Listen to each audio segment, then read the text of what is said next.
네, 김민전입니다. 지금 모근대의 장학금 수혜 증명서라고 하는 것을 지금 받았는데요. 보고 깜짝 놀랄 수밖에 없습니다. 매 학기 160만 원 정도 장학금을 받은 것으로 나오고 있습니다. 후보는 그 당시에 2년간 약 5억 원의 월급을 수령하고 있을 때였습니다.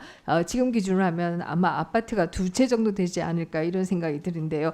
이럼에도 불구하고 이 지역 대학으로부터 장학금을 꼭 받아야 했는가 하는 생각을 할 수밖에 없고요. 이 장학금을 받은 것이 결국 지도교수와의 친분 때문에 이렇게 받은 것인가 하는 질문을 할 수밖에 없고, 특히 2005년 2학기의 경우에는 대학원 근로조교 장학금을 90만 원을 받았습니다. 근데 우리 다 아시다시피 2005년 11월에 이 토지공사로 갔습니다. 그렇다라고 하면 실제 일한 기간은 석 달밖에 되지 않을 거예요. 6달 일해야 되는데 석 달밖에 일하지 않았다라고 하면 45만 원은 토해냈어야 된다 이런 생각이 드는데, 그 당시에 토해냈습니까?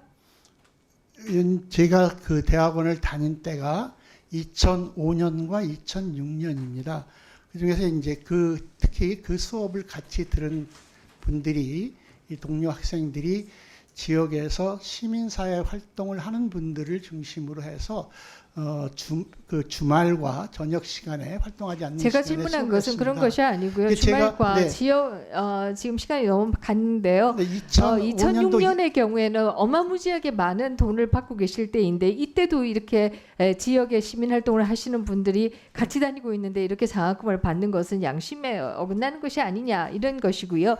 2005년 2학기의 경우에는 이미 토지공사에 임용이 되고 나서이기 때문에 근로조교 장학금이라고 했다라고, 근로조교 장학금을 받았으면 토해냈어야 되는 것이 아니냐 하는 질문입니다.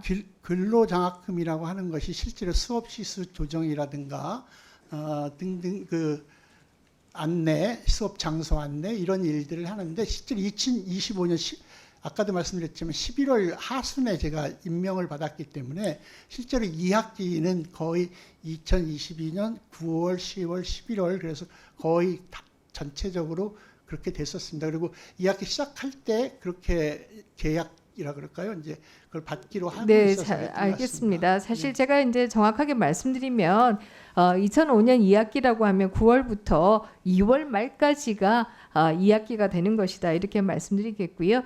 제가 오전에 이 자리에서 가장 많이 들은 얘기 중에 하나는 후보께서 교육자로서 40년을 보냈다, 교육자 40년이다 이 얘기를 가장 많이 들었는데요. 저는 후보가 하신 여러 가지 말씀들을 언론에서 접하고 사실 21세기 교사로서는 매우 부적절하다 이렇게 생각합니다. 학생에게 폭행을, 여학생의 뺨을 때린 바도 있고요. 본인이 음주와 흡연을 학교 다닐 시절에 했던 것을 아주 모험담으로 얘기를 하기도 했고요. 그리고 금융구역 설치에 대해서 굉장히 부정적인 입장을 나타내기도 했습니다. 뿐만 아니라 소위 취중 임명이라고 하죠. 어쨌든 그 여부는 나중에 얘기하겠습니다만은 임마 전마 이런 얘기를 입에 달고 사신 것으로 이미 기사화가 되고 있습니다. 뿐만 아니라 특히 후보가 하신 말씀 중에 제가 굉장히 놀라운 것 중에 하나는 반공의식 때문에 통일 교육이 어렵다. 예, 그렇다라고 하면 통일할 때는 반공하지 말고 통일하자 이 얘기신가요? 아닙니다. 반공 반북 의식을 가지기보다는, 반공은 반북이 아닙니다. 네. 공산주의에 대한 반대예요. 그렇기 때문에 후보님이 말씀하시는 북한 주민에 대한 부정적인 의식이 아닙니다. 반공은. 그런데 이 학교의 반공 의식 때문에 통일 교육이 어렵다 이런 말씀을 한 토론회에서 토론하시는 것을 보고 도대체 그러면 중립으로 통일하자는 것인가 이런 생각을 할 수밖에 없었고요. 제가 본격적으로 질의에 좀 들어가겠습니다. PPT 좀 띄우겠는데요. 사실 음주 한 번, 그것도 20년 전에 음주 한 번이다. 이렇게 하면 사람이니까 그럴 수도 있겠지 이런 생각을 해볼 수가 있을 텐데요. 교육감으로 재직하시면서도 교통법규 위반을 총 10번을 하셨고요. 이로 인해서 과태료를 47만 2천 원을 냈고 속도 위반이 7건이고 주정차 위반이 3건입니다. 특히 이 어린이 보호구역 내에 불법 주정차를 한다라고 하는 민원이 굉장히 많았다. 이런 얘기들도 있습니다. 사실 이건 내가 운전한 게 아니라 기사가 운전했어 이렇게 얘기하실 수 있지만 후보가 차 안에서 그렇게 하면 안 된다. 한마디만 하셔도 이렇게 계속하지는 않으시지 않을까. 네, 달리지 말라고 늘 주의를 주고 있었고요. 실제로 이런 그 적발이 된 것이 제가 탔을 때인지 아닌지를 좀 알기가 좀 어렵습니다. 만약에 네. 이 주의를 줬음에도 기사분이 이렇게 했다라고 하면 저는 후보의 조직 관리 능력에서 심각한 문제가 있는 것이 아닌가 이런 생각을 해볼 수가 있습니다. 사실 세종교육청의 그 징계, 교사들에 대한 징계 비유형을 좀 보시게 되면은 이 음주가 있으면 정직, 강등 이런 처분 등을 했습니다. 그렇다라고 하면 이것은 굉장히 내로남불 아니냐, 위선이 아니냐 이런 생각을 저는 할 수밖에 없는 것이 아닌가 이런 생각을 하게 되고요. 세종교육청에서도 2022년 이후에 교장 임명을 봐도 음주 운전 경력이 있으면서 교장으로 발령된 숫자는 2022년 9월 이후에는 한 건도 없다라고 하는 것을 보실 수가 있습니다. 그러면 이것은 상당히 내로남불이다 이렇게밖에 볼 수 없는 게 아닌가 이런 생각을 합니다. 이 시간이 지금 조금 그런데요. 어쨌든 이 세종시의 교육감으로 계시면서 있었던 굉장히 저는 문제 있는 일 중에 하나가 이 신입생 배정 오류 사태가 아닌가 이런 생각을 합니다. 신입생 배정 오류가 있고 나서 교육감이 다 구제해주겠다라고 해놓고 실제적으로는 구제를 하지 않았을 뿐만 아니라 이 소송에서 이기고 나서는 학생들에게 그 비용까지도 회수하는 이런 일들이 있었습니다. 이것은 본인이 구제하겠다라고 말하고 난 이후에 구제하지 않고 시건을 한 것인데 오히려 소송한 학생들에게 돈을 소송 비용을 내라라고 이것을 얘기하는 것은 이것은 정말 교육자로서 있을 수 없는 일이 아닌가 이런 생각이 든다. 어떻습니까?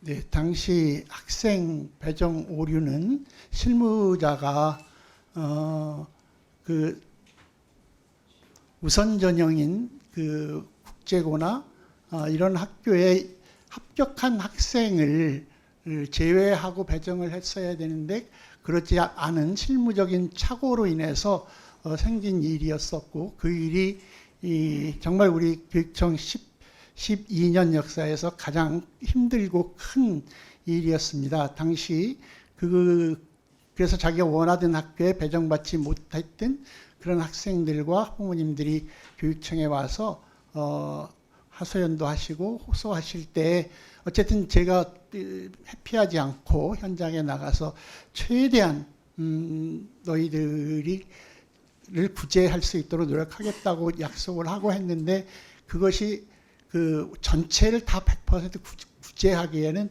법적인 제약이 있을 수밖에 없어서 그렇게 됐던 것이고 그때 사정을 다 말씀드렸는데 몇몇 일부 학생들이 10여 명이 그거에 대해서 일정하게 소송을 제기했고 그 결과로 교육청이 승소를 한 상태가 있었습니다. 근데 그래서 그 소송 비용을 징구하지 않을 수 없는 또 이게 그 법적인 절차가 있어서 그렇게 된 것으로 알고 있습니다.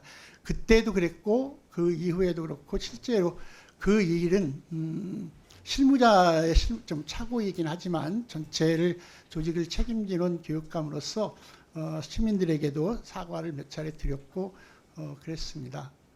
네, 제가 시간이 다 됐습니다만 교장님께서 이 학생들의 배정 더 중요한 일이 뭐가 있는가 하는 질문을 하지 않을 수가 없고요.